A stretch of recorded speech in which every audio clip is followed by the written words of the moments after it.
السلام علیکم ورحمۃ اللہ۔ ناظرین، امید ہے آپ لوگ سب خیریت سے ہوں گے۔ آج ہم بطخ کے بارے میں گفتگو کریں گے۔ بطخ ایک سماجی زندگی گزارنے والا سماجی آبی پرندہ ہے۔ اس کی تمام نسلیں پرندوں کے خاندان اناتائیڈی سے تعلق رکھتی ہیں۔ ماں سوائے بحر منجمد جنوبی کے دنیا بھر میں اس کی بہت سی نسلیں پائی جاتی ہیں۔ جنگلی بطخ دوسری نسلوں کی نسبت تقریباً پوری دنیا میں پائی جاتی ہے۔ یہ سمندری اور میٹھے پانی والی دونوں طرح کی جگہ پر دکھائی دیتی ہے۔ تجارتی پیمانے پر بطخ پالنا ایک مشہور اور منافع بخش کاروبار ہے۔ بطخ تقریباً پوری دنیا میں پائی جاتی ہیں۔ بطخ کی بہت سی اقسام گوشت کی اور انڈوں کی پیداوار کے طور پر تجارتی پیمانے پر پالی جاتی ہیں۔ آج کل زیادہ تر جنگلی بطخوں کو ہی پالتو بطخوں کے طور پر پالا جا رہا ہے اور گھر کی ضرورت کا گوشت اور انڈے بہت آسانی سے پورا کر رہے ہیں۔ ہم یہ کہہ سکتے ہیں کہ یہ تمام پالتو بطخ جنگلی بطخ کی نسل سے ہی تعلق رکھتی ہیں۔ اتفاق سے دنیا کی تمام مرغیوں کی نسلیں جنگلی لال مرغی سے تعلق رکھتی ہیں۔ کچھ لوگ سوچتے ہیں کہ بطخ پانی کے بغیر نہیں رہ سکتی، جبکہ یہ سراسر غلط ہے۔ بطخ پانی کے بغیر رہ سکتی ہے اور اس کی اچھی افزائش کی جا سکتی ہے۔ جس طرح مرغیاں اور دوسرے جانور چار دیواری کے اندر گھریلو اور تجارتی پیمانے پر پالے جاتے ہیں، اسی طرح سینکڑوں ہزاروں بطخیں شیڈ بنا کر چار دیواری کے اندر پالی جا سکتی ہیں۔ لیکن یہ بات ذہن نشین کر لیں کہ اگر بطخ بغیر پانی کے پالی جاتی ہے تو اس کے انڈوں میں سے بچے نہیں نکل سکیں گے۔ اس وجہ سے آپ کے بطخوں کی نسل آگے نہیں بڑھ سکے گی۔ اگر آپ ایسے انڈوں چاہتے ہیں جن میں سے صحت مند بچے نکلیں تو آپ کو نر بطخ اور پانی دونوں لازمی مطلوب ہوں گے۔ بطخ کی عمر تقریباً 6 سے 8 سال تک ہوتی ہے۔ بطخ دوسرے پرندوں کی طرح 2 پر اور 2 ٹانگیں رکھنے والا آبی پرندہ ہے۔ عام طور پر بطخ کی چونچ سرخ یا مالٹے رنگ کے ہونے کے ساتھ ساتھ مضبوط بھی ہوتی ہے۔ بطخ اپنی چونچ کی مدد سے کائی، کیڑے مکوڑے، گھونگے، مچھلیوں کے انڈے وغیرہ کھاتی ہیں۔ یہ تقریباً چونچ کے درمیان آنے والی تقریباً ہر چیز نگل جاتی ہیں اور اس کی گردن ہنس کی طرح لمبی نہیں ہوتی۔ بطخ کے پر واٹر پروف ہوتے ہیں۔ اس کے پروں پر خاص قسم کی مومی تہ چڑھی ہوتی ہے جو اس کی دم کے قریب پائے جانے والے غدود سے خارج ہوتی ہے، جو یہ اپنی چونچ کی مدد سے سارے پروں پر پھیلا دیتی ہے۔ اس وجہ سے ان کے جسم کو پانی براہ راست چھو نہیں سکتا، جس کی وجہ سے ان کا جسم پانی میں 2 گھنٹے رہنے کے باوجود بھی گیلا نہیں ہو پاتا۔ بطخ کی 2 ٹانگیں ہوتی ہیں۔ ان کے پاؤں 3 انگلیاں جلد ماں جھلی یا جالا سے ڈھکی ہوتی ہیں، جو کہ ایک کشتی کے چپو کی طرح کام کرتی ہے۔ ان کے پاؤں کی انگلیوں پر ناخن ہوتے ہیں، جو بطخ کی کچھ اقسام دوسرے جانوروں سے بچاؤ کے وقت استعمال کرتی ہے۔ بطخ کے پیروں میں اعصاب اور خون کی نالیاں نہیں پائی جاتی۔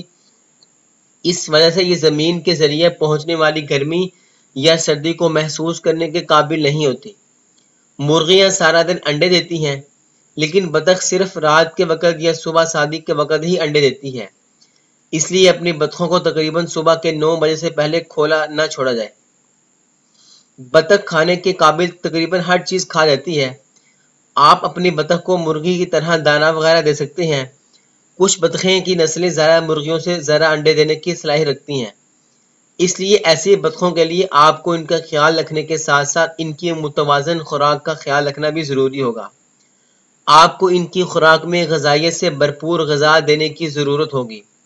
ہمیشہ بطخ کی نسل اور پیداوار کی شرح کے تناسب سے غذائیت سے بھرپور خوراک دینی چاہیے۔ گھریلو اور چھوٹے پیمانے پر بطخ پالنے والے اپنی بطخوں کو چوکر، باورچی خانے کی بچی کھچی سبزیاں اور گھونگے وافر مقدار میں دے سکتے ہیں۔ اس کے ساتھ ساتھ سردیوں کے موسم میں مچھلی فروش کرنے والوں سے مچھلیوں کے بچے کھچے کچرا بھی بطخوں کی بہترین خوراک ہے اور یہ بہت شوق سے کھاتی ہیں۔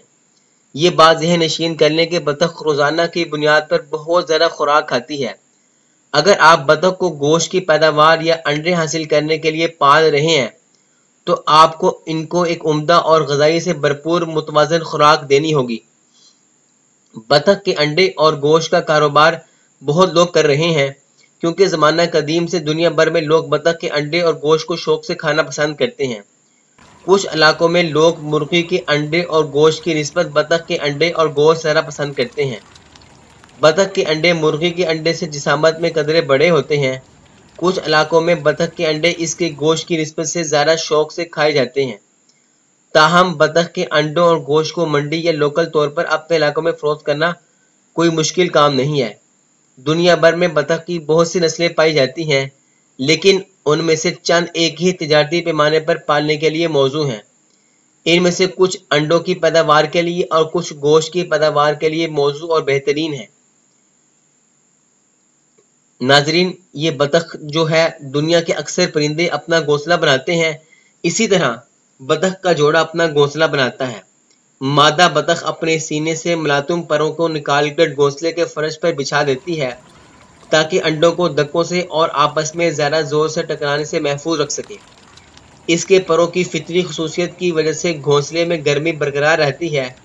اس عمل کے ذریعے بطخ نہ صرف اپنے انڈوں کو موسمی حالات سے بچاتی ہے بلکہ اپنے بچوں کے لیے بھی ایک محفوظ مقام مہیا کرتی ہے، اور اگر کسی سبب ان کا گھونسلہ تباہ ہو جائے تو فوری طور پر دوسرا گھونسلہ بنانے میں مصروف ہو جاتی ہے، اور گھونسلہ بنانے میں نر اور مادہ بطخ ایک دوسرے کی مدد کرتے ہیں۔ مادہ بطخ جب انڈے سیتی ہے تو اس کا جسم ہلکے رنگ والے پروں سے ڈھکا رہتا ہے، اور نر بطخ کے پروں کی سجاوٹ اور شوخ رنگ شکاریوں کو اپنی طرف متوجہ کرنے لگتے ہیں۔ جب کوئی شکاری جانور ان کے گھونسلے پر حملہ کرنے کی کوشش کرتا ہے تو نر بطخ پوری طاقت کے ساتھ بڑی زور کی آواز نکالتے ہیں اور اپنے گھونسلے کو بچانے کی کوشش کرتے ہیں۔ ناظرین، یہ تھی آج ہماری بطخ سے متعلق ویڈیو۔ اگر آپ کو ہماری یہ ویڈیو اچھی لگی ہو، آپ ہماری اس ویڈیو کو لائک کیجیے، شیئر کیجیے۔